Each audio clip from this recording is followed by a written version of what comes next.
Hello welcome to பிராண்ட்மேன். இன்றைக்கி என்ன video பார்க்க போகிறோம்னா, இந்த ப்ரௌன் வந்து ஒரு எக்கில் உட்காந்துருந்துருக்கோம். அந்த ஒரு எக்கையும் விட்டு கிளம்பிடுச்சு. ஆனால் அதில் கரு நல்லாவே இப்போ வரைக்கும் க்ரோத் இருக்குது. அது கிளம்பியே ஒன் டே பக்கம் ஆகிட்டு, ஆனால் க்ரோத் இருக்குது. அதை தூக்கி தூரம் போட்டுற வேண்டியதான். ஏன்னா அது என்னமோ உட்காராது. முக்கியமான காரணமே அந்த ஒயிட்டு தான். ஒயிட்டு வந்து இதை இந்த பிளாக்கை டிஸ்டர்ப் பண்ணி, அந்த பிளாக் வந்து இதை டிஸ்டர்ப் பண்ணி இப்போ இதை கலப்பிட்டு அப்போ வந்து அதை காட்டுறேன். அப்போ நம்மளோட 2 பட்டாவும் அவனோட அப்பா மேலும் ஓப்பன் பண்ணி விட்ட உடனே ஸ்ட்ரைட்டாக எங்கேயும் நிற்கல, ஸ்ட்ரைட்டாக பறந்தாங்க. எங்கே போனான்னு தெரில. ரவுண்ட்ஸ்லாம் அடிக்கலை, பார்த்தாலே தெரியும் ரவுண்ட்ஸ்லாம் அடிக்கல. ஆனால் மேட்சலுக்கு போயிருக்காங்களா என்னன்னு தெரில. இந்த வீடியோ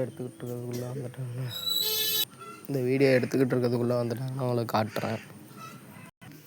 இங்கே பார்த்தீங்கன்னா இது வந்து உள்ளே உட்காந்துருக்கு சேஃபாக. இங்கே முட்டை அனாவத்தா கிடக்கு. இது வந்து 2 ஜிக்குமே பொரிச்சிருச்சு.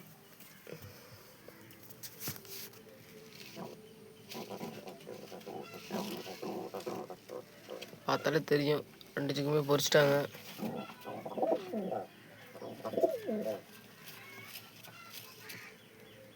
உங்களை பற்றி பிரச்சனை இல்லை, கொண்டு வந்துடுவாங்க.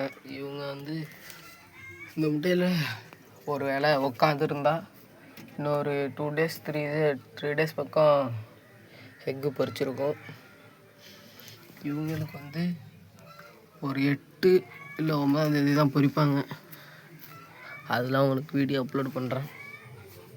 அவ்வளோதான் வீடியோ. தேங்க்யூ ஃபார் வாட்சிங்.